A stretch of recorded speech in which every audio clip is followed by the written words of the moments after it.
Assalamualaikum warahmatullahi wabarakatuh. Jumpa lagi di Jagat Lelembut. Tentunya masih bersama saya Bobby yang akan menceritakan sebuah kisah horor dan kisah mistis.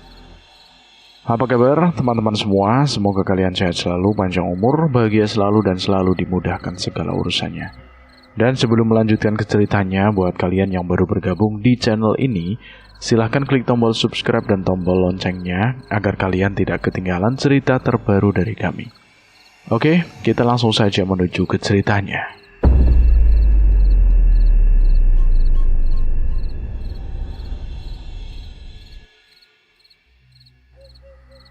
Pagi hari, pesantren Gembar. Kabar beredar cepat. Seorang santriwati dikabarkan kabur malam-malam. Azizah. Ia tidak ditemukan di kamar tadi subuh. Mukenanya masih tergantung, sandalnya masih di dekat kamar mandi. Tapi orangnya hilang. Ustazah panik mengurus kamar dengan bingung. Semua santriwati ditanyai satu persatu. Tidak ada yang tahu apa-apa. Tidak ada yang mendengar apa-apa. Azizah tidak pernah bilang apa-apa. Ia hanya terlihat diam seperti biasa. Setelah duhur, Gus Imron memanggil para ustadz dan pengurus. Ia berdiri di depan mereka dan bicara dengan tenang. Azizah kabur dari pesantren tadi malam. Saya mendengar dari santri putra bahwa ada laki-laki yang masuk dari luar. Kemungkinan besar Azizah terbujuk rayuan dan pergi bersama laki-laki itu, kata Gus Imron. Semuanya terdiam.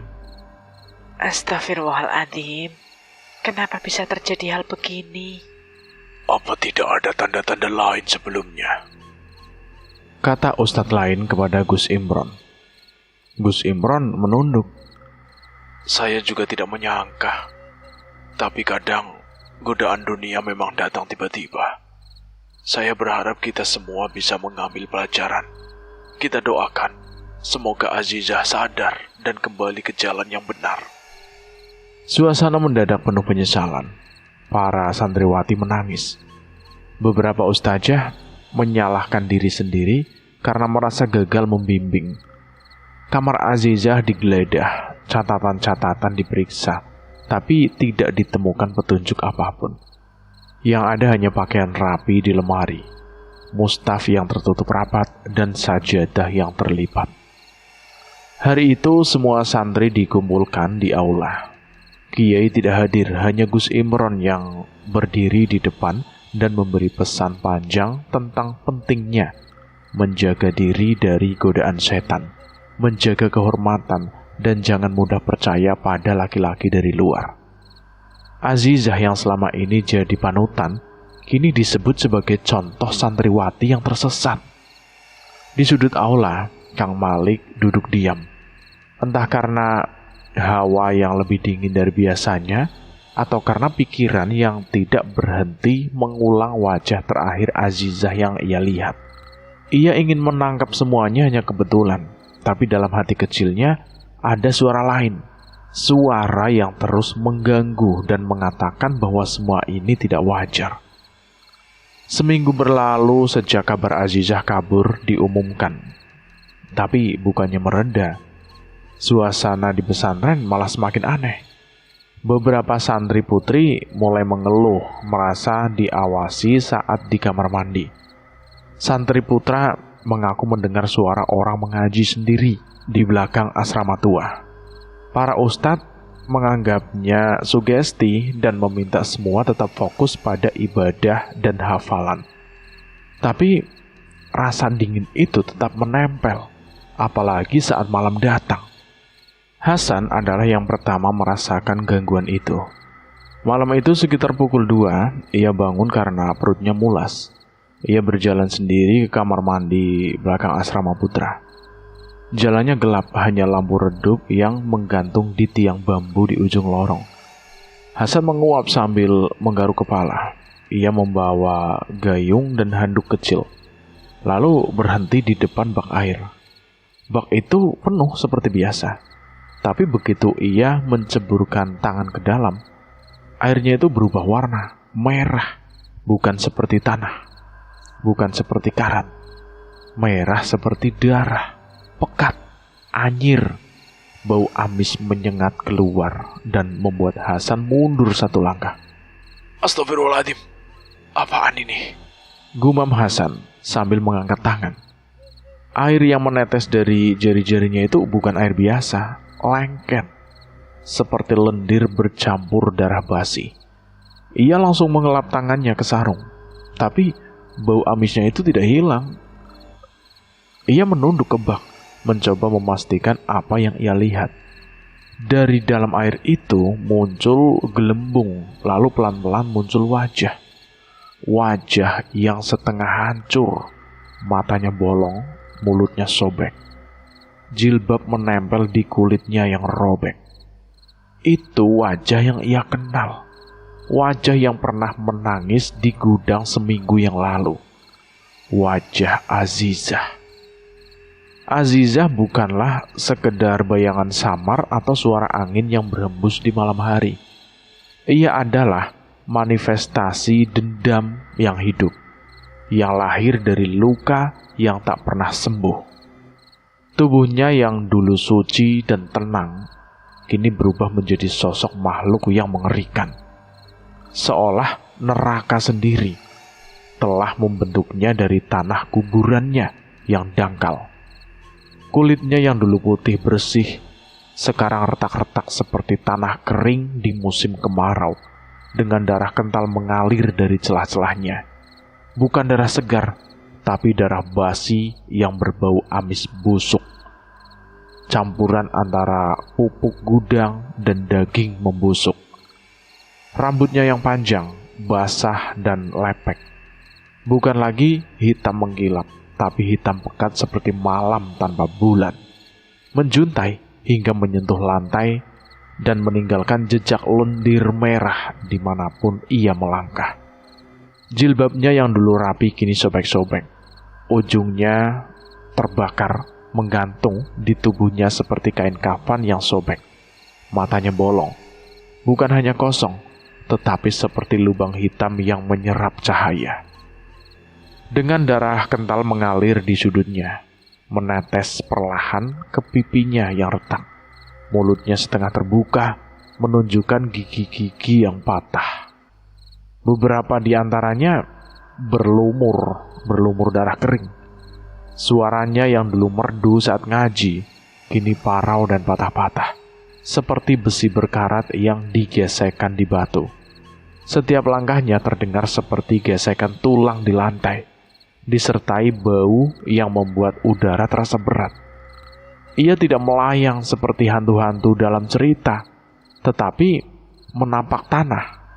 Setiap langkahnya meninggalkan jejak darah dan lendir yang menguap menjadi asap tipis.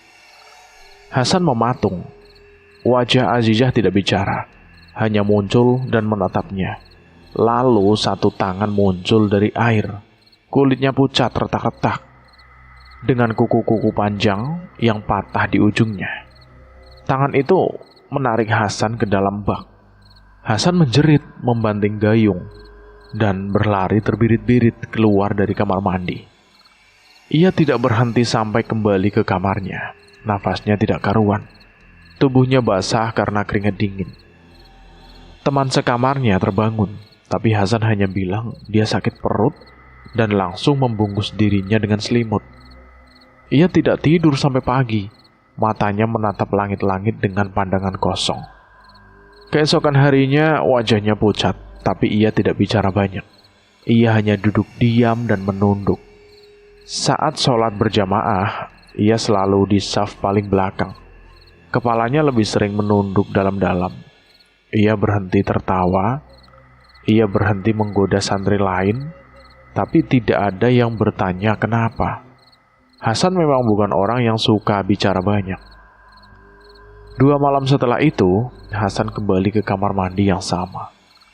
Tidak ada pilihan, perutnya kembali mulas. Tapi kali ini, ia membawa senter dan mencoba menenangkan diri dengan membaca doa-doa pendek di jalan.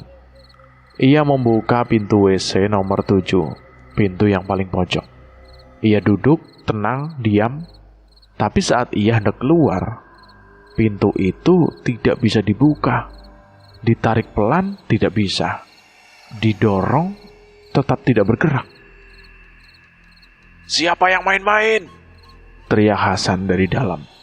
Tidak ada jawaban. Ia menggedor pintu itu berkali-kali. Brak, brak, brak. Tapi tetap tidak ada jawaban. Lalu dari bawah celah pintu, air mengalir merah. Sama seperti sebelumnya.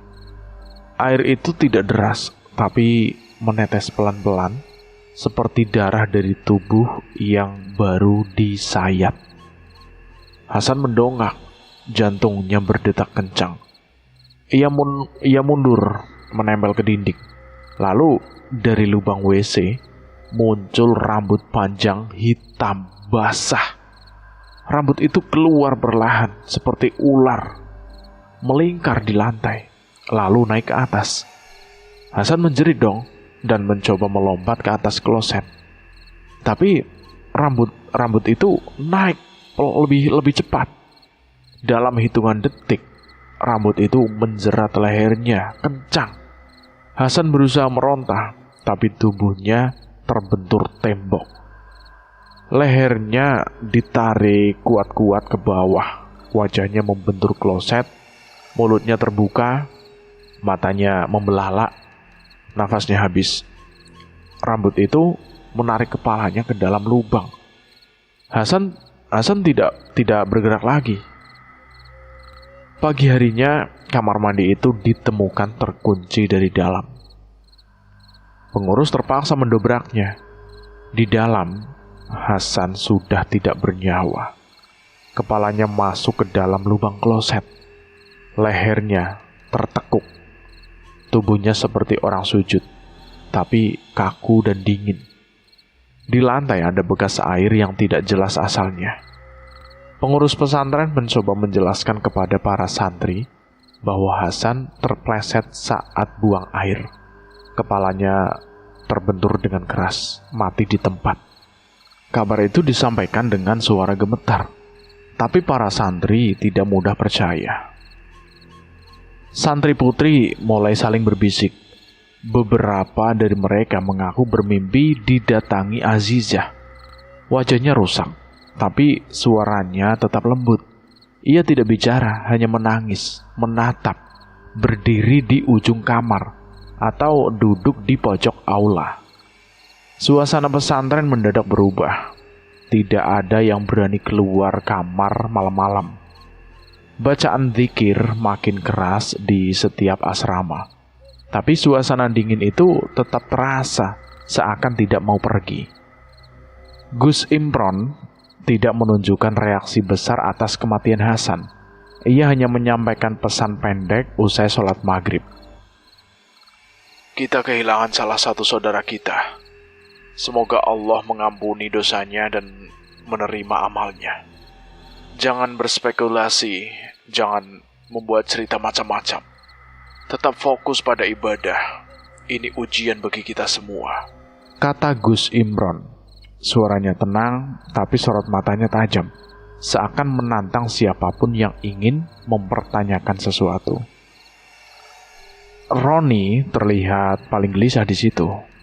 Saat jenazah Hasan dibawa keluar dari kamar mandi, Roni tidak ikut mengangkat. Ia hanya berdiri dari jauh. Wajahnya pucat, tangannya gemetar.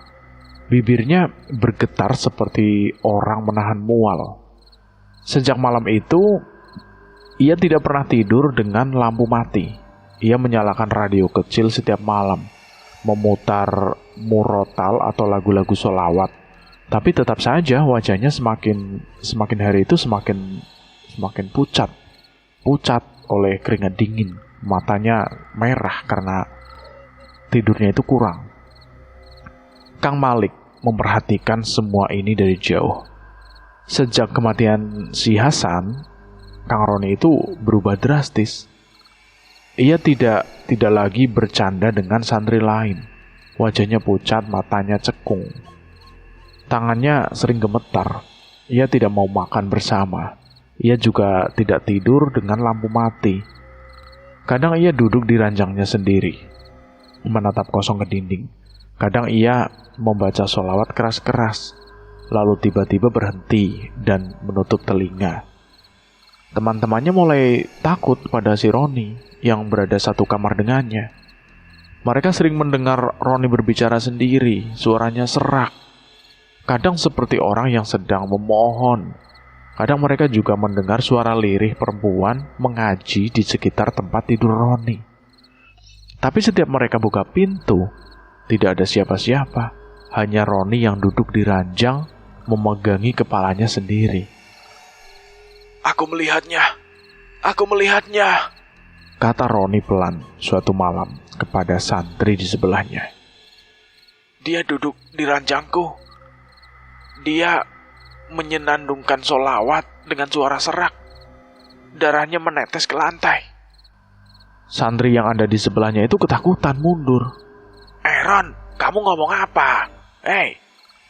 Aku melihatnya. Azizah di sini. Roni menutup wajahnya dengan kedua tangan. Dia ada di sini. Kabar itu cepat menyebar. Santri putra mulai menjauh dari Roni. Mereka tidak berani lagi tidur di dekat ranjangnya. Mereka pindah ke pojok lain meski kamar jadi sempit. Roni dibiarkan sendirian di sisi kanan kamar. Lampu sengaja dibiarkan menyala sepanjang malam. Tapi setiap malam, cerita Roni tetap terdengar. Roni sering terbangun sekitar tengah malam. Matanya terbuka, tapi tubuhnya seperti lumpuh. Ia melihat Azizah duduk di ujung ranjangnya. Wajahnya lebih rusak dari sebelumnya. Darah menetes dari pipi dan lehernya. Jilbabnya setengah terbakar. Suaranya serak, menyenandungkan sholawat yang biasa Azizah baca di aula. Tapi nadanya itu aneh. Seperti suara yang keluar dari tenggorokan penuh dengan pasir. Pergi, tolong jangan ganggu aku, kata Roni, suaranya gemetar. Azizah tidak menjawabnya. Ia hanya menunduk, suaranya semakin keras. Darahnya menetes ke lantai. Bau amis memenuhi kamar. Roni menutup telinga menjerit. Teman-temannya terbangun dan melihat Roni menggeliat di ranjangnya sendiri, berteriak seperti orang gila. Ron, istighfar, Ron, kata salah satu santri sambil mengguncang-guncang bahunya. Roni terbangun, nafasnya terengah-engah, keringat dingin membasahi wajahnya. Ia memandang sekeliling, tidak ada Azizah, hanya teman-temannya yang ketakutan. Ia duduk memegangi kepalanya sendiri, menangis dengan pelan. Sehari-hari, Roni itu makin hancur. Ia tidak lagi mengikuti sholat jamaah. Ia jarang makan. Bibirnya pecah-pecah.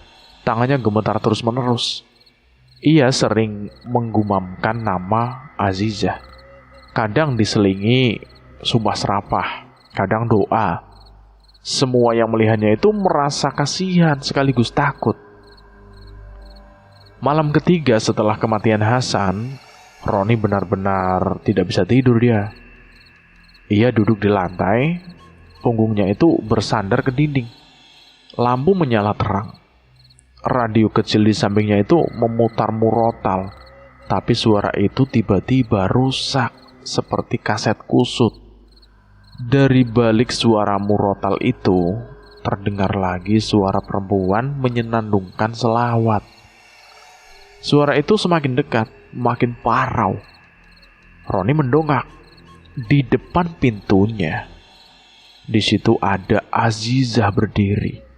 Wajahnya lebih rusak dari sebelumnya. Darah menetes ke lantai, membentuk jejak ke arahnya. Rambutnya panjang, basah, menjuntai ke lantai. Matanya bolong. Mata bolong itu menatap tanpa kedip. Ampun, kata si Roni dengan pelan, tubuhnya gemetar. Aku cuma nurut sama Gus Imron. Azizah melangkah pelan ke arahnya. Suara sholawatannya itu semakin keras. Roni bangkit, mundur, menabrak ranjang. Ia menjerit, teman-temannya terbangun dong. Tapi yang mereka lihat itu hanya Roni berteriak dan berlari keluar kamar seperti orang yang kesurupan. Roni berlari keluar asrama tanpa alas kaki. Malam itu gelap, langit mendung, angin kencang bertiup dari arah lapangan. Santri lain yang melihatnya itu hanya berdiri terpaku, tidak tahu harus berbuat apa. Roni terus berlari ke arah masjid, ke arah menara yang menjulang di tengah pesantren. Ia menaiki tangga menara itu satu persatu. Nafasnya memburu. Di bawah beberapa santri berteriak memanggilnya, tapi ia tidak mendengar. Di atas angin kencang membuat jilbab penutup menara itu berkibar. Roni berdiri di bibir menara, wajahnya pucat, matanya merah. Ampun Azizah, ampun. Bukan aku yang disuruh. Gus Imron yang nyuruh. Sebenarnya ada apa dengan Gus Imron? Sehingga Azizah itu selalu menghantui si Roni. Nah, suara Roni itu pecah kan, nyaris tidak terdengar di tengah angin. Beberapa santri yang melihat dari bawah itu hanya bisa menatapnya ngeri. Mereka tidak melihat Azizah, hanya Roni yang berdiri sendiri di puncak menara, berteriak-teriak seperti orang gila. Tapi Roni melihatnya di depan matanya bahwa Azizah berdiri di ujung menara. Rambutnya terurai, matanya bolong, darahnya menetes ke lantai. Senyum dingin di wajahnya. Jangan ganggu aku. Aku akan cerita ke semua orang. Aku akan... Roni memandang wajah Azizah sekali lagi. Lalu ia menjerit keras, menutup wajahnya dan melompat. Tubuhnya jatuh ke bawah, bruak, menabrak lantai pelataran masjid dengan suara yang sangat keras. Cerak. Santri yang melihat itu menutup mulut, menahan teriak. Beberapa itu berlari mendekat, tapi terlambat. Tubuh Roni hancur di pelataran. Darah mengalir di lantai keramik yang putih. Matanya terbuka, wajahnya masih seperti orang yang ketakutan. Dan di bagian kepalanya itu retak, hancur. Beberapa bulan yang lalu, sebelum kejadian itu, mungkin ini flashback ya, sebelum Azizah dikabarkan melarikan diri dari pesantren. Azizah itu dulu duduk di barisan depan aula putri, tepat di bawah mimbar pengajian. Kepalanya tertunduk, kedua tangannya memeluk Al-Quran yang sudah mulai lusuh sampulnya. Matanya lurus ke depan, tapi ia tidak melihat apapun selain huruf-huruf yang sudah ia hafal di luar kepala. Suaranya jarang terdengar kecuali saat murajaah. Tapi semua tahu kalau Azizah itu sudah membuka mulut. Yang keluar adalah hafalan sempurna, melafalkan dengan bersih, dan nada yang nyaris seperti qiraah dewasa. Usianya baru 17 tahun, wajahnya tenang, bersih, dan selalu tersenyum. Ada satu lesung pipi kecil di pipi kirinya yang selalu membuat para santri putri lain itu iri. Tapi Azizah tidak pernah terlalu sadar akan hal itu. Ia tahu dirinya itu disukai banyak orang. Ia juga tahu ia sering diperhatikan. Tapi semua itu tidak pernah membuatnya merasa lebih dari siapapun. Ia tetap bangun subuh seperti yang lain, ikut piket kamar mandi, dan menyapu halaman setiap Jumat pagi. Yang Azizah inginkan itu sederhana saja. Setelah lulus nanti, ia ingin pulang ke kampung dan membuka kelas mengaji untuk anak-anak kecil di masjid dekat rumahnya.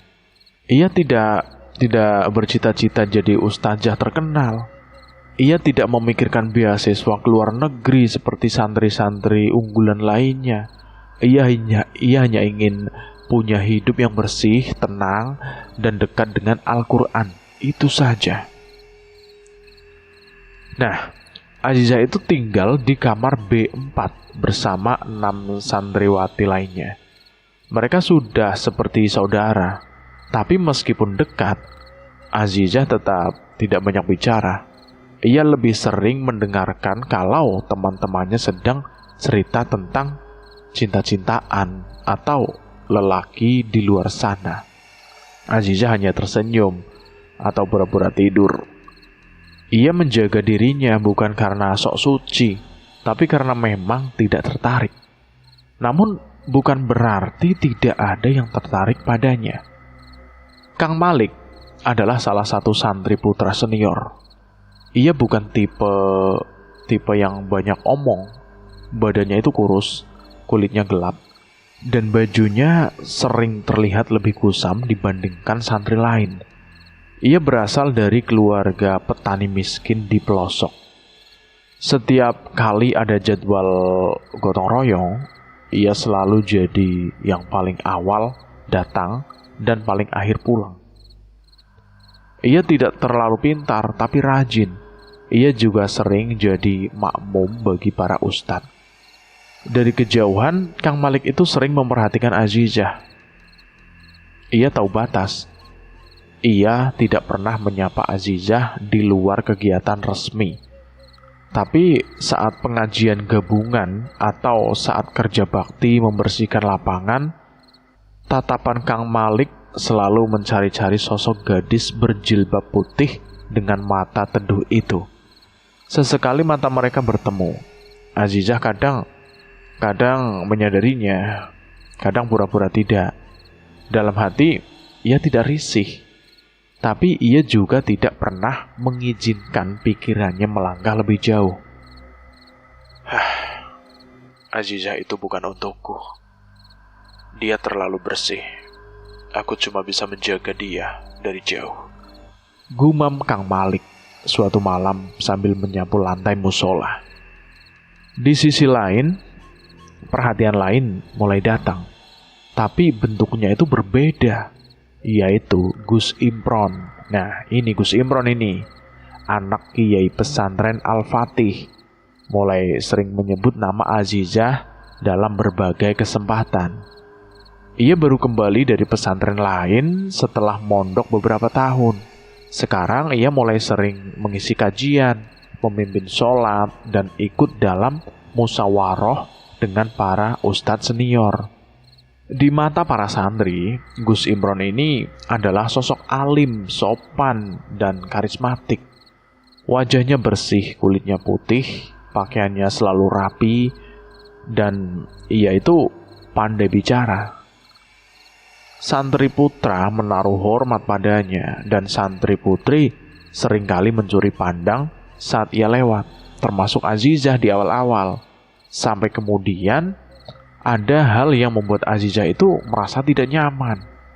Saat pengajian malam Sabtu, Gus Imron tiba-tiba menyebut nama Azizah di depan semua santri.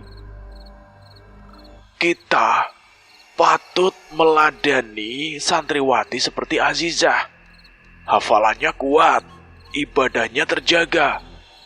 Bunga di taman, ilmu itu bukan yang paling banyak bicara, tapi yang paling dalam akarnya, katanya sambil tersenyum ke arah Azizah. Seluruh mata berbalik menatap Azizah. Beberapa santri putri tersenyum kecut. Azizah sendiri menunduk. Tidak tahu harus merasa bangga atau bingung. Ia hanya mengangguk pelan sambil menahan nafas di pipinya. Sejak saat itu, perlahan-lahan perhatian Gus Imron itu semakin terasa.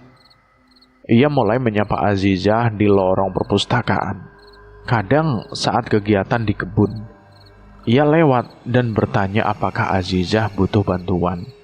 Beberapa kali ia mengirim pesan lewat ustazah untuk meminta Azizah membacakan hafalan secara pribadi di ruang tengah pesantren. Gus Imron, naksir kamu, Zah. Kalau kamu jadi menantu Kiai, jangan lupakan kami ya. Kata Halimah, teman sekamarnya sambil tertawa kecil. Aziza hanya tersenyum tipis, tidak menjawab. Ia tidak tahu perasaannya sendiri. Di satu sisi, ia sangat menghormati keluarga Kiai. Di sisi lain, ia merasa ada sesuatu yang aneh dalam cara Gus Imron melihatnya. Pandangannya itu terlalu dalam, terlalu tajam, seolah bukan sedang menilai hafalan, tapi sedang menguliti. Suatu sore di perpustakaan, Aziza sedang menyusun kitab-kitab di rak. Ia sendirian. Tiba-tiba Gus Imron itu masuk. Langkahnya tenang, wajahnya seperti biasa, ramah dan tenang. Azizah, Katanya sambil mendekat. ayahku melihat cahaya dalam dirimu. Cahaya yang bisa menerangi pesantren ini kelak. Aziza menoleh pelan. Ia tidak langsung menjawabnya. Aku hanya ingin memastikan cahaya itu tidak redup. Lanjut Gus Imron sambil menatapnya dengan tajam. Aziza menunduk. Saya hanya ingin belajar, Gus. Iya, saya tahu. Tapi tidak semua orang mampu menjaga anugerah seperti kamu. Aziza mengangguk kecil, lalu pura-pura sibuk merapikan kitab. Dalam hati, ia merasa jantungnya berdetak lebih cepat. Bukan karena bahagia, tapi karena rasa tak nyaman yang tidak bisa dijelaskan. Malamnya, ia sulit tidur. Kata-kata Gus Imron terngiang-ngiang. Wajahnya yang tersenyum, tetapi dengan mata yang tidak ikut tersenyum. Aziza bukan anak kecil. Ia tahu perasaan aneh yang muncul di dadanya. Bukan kagum, tapi semacam dorongan untuk menjauh. Beberapa hari setelah itu, Kang Malik melihat Aziza sedang duduk di dekat kebun terong sendirian. Ia mengambil keberanian untuk mendekat, hanya sebentar. Azizah, Katanya pelan. Aziza menoleh. Maaf Azizah, kalau boleh, saya mau bilang satu hal. Aziza menatapnya, menunggu. Hati-hati, tidak semua yang berkilau itu emas. Kadang cuma kuningan yang disepuh. Aziza memandangi Kang Malik sebentar. Tidak ada senyum, hanya anggukan kecil seperti menerima pesan itu. Kang Malik tidak berkata apa-apa lagi, ia langsung pergi. Tak ingin terlalu lama di dekatnya. Hari-hari berikutnya, Aziza semakin merasa ada yang berubah. Setiap kali ia lewat di lorong pesantren, ia merasa diperhatikan. Tatapan dari santri putri bukan lagi kagum, tapi seperti mencurigai. Gus Imron semakin sering muncul di tempat-tempat yang sama dengan Aziza. Di aula, di halaman, di perpustakaan. Namun, Aziza tidak punya alasan untuk menolak. Keesokan harinya, Aziza diminta datang ke ruangan perpustakaan selepas duha. Ustazah Nisa yang menyampaikan pesan itu. Katanya, Gus Imron ingin meminta bantuan untuk menyusun kitab-kitab yang akan dipakai pada kajian kitab kuning bulan depan. Aziza mengangguk. Perpustakaan adalah tempat umum. Selama ini ia nyaman di sana. Ia tidak melihat ada yang salah.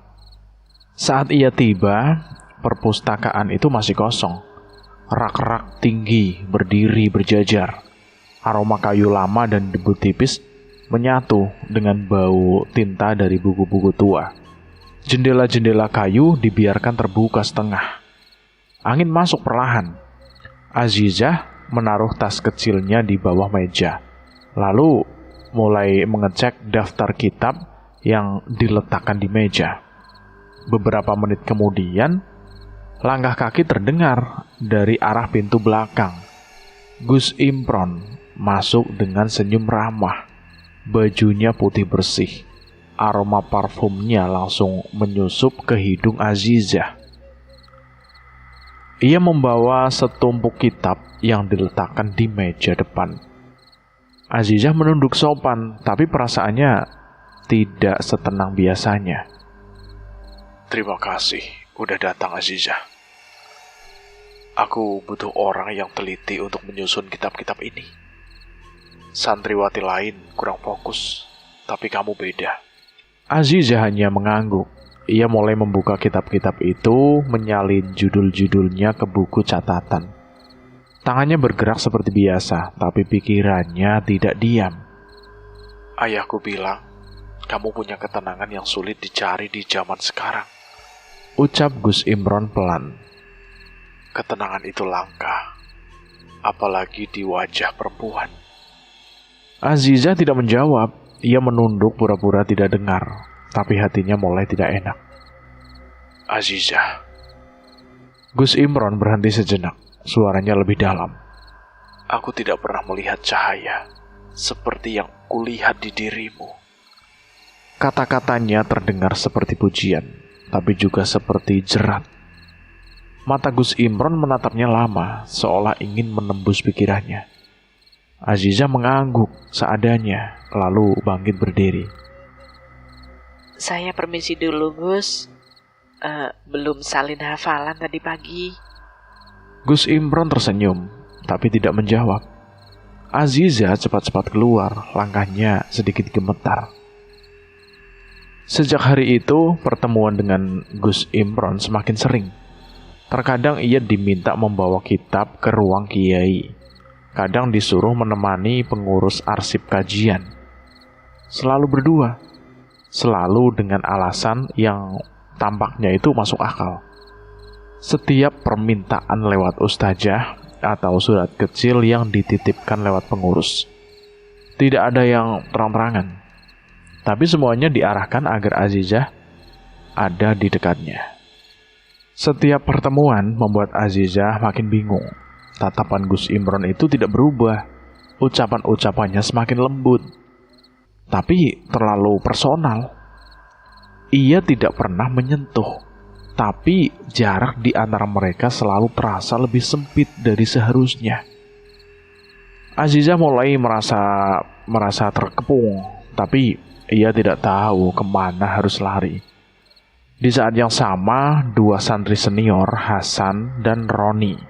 Ya, itu yang tadi itu Roni dan Hasan itu mati ya. Dia itu mulai sering muncul di sekitar Azizah.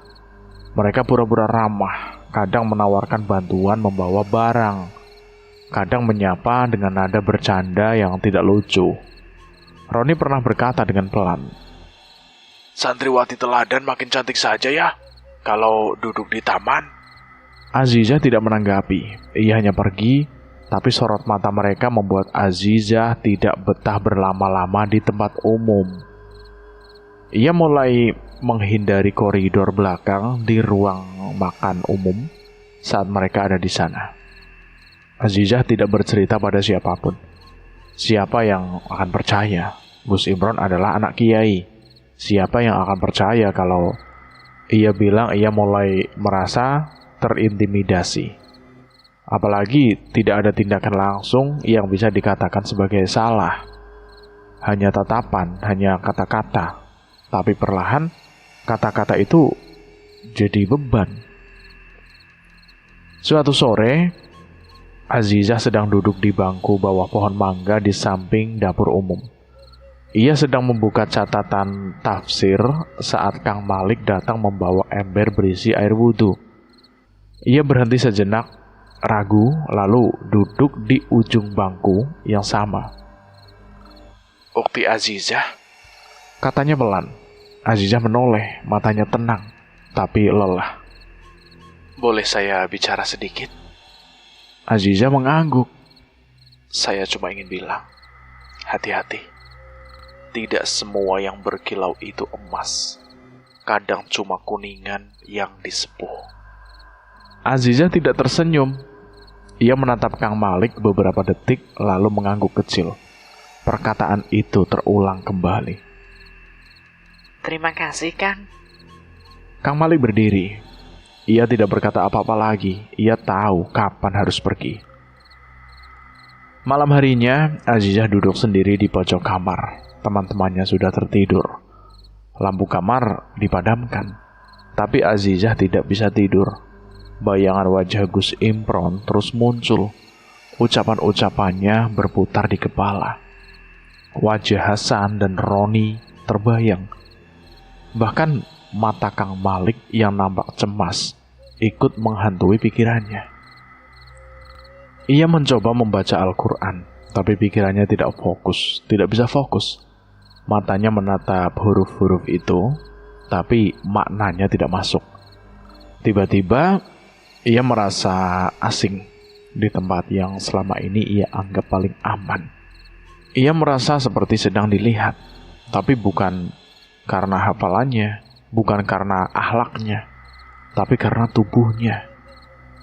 Azizah menarik selimut, tapi tubuhnya tidak merasa hangat. Ia memejamkan mata, berharap ngantuk akan datang. Tapi matanya tetap terbuka. Ia mulai mendengar suara-suara kecil yang membuatnya tidak tenang. Cekikikan pelan Hasan di lorong, langkah kaki Gus Imron di depan kamar. Itu hanya bayangan pikirannya, tapi bayangan itu terasa nyata.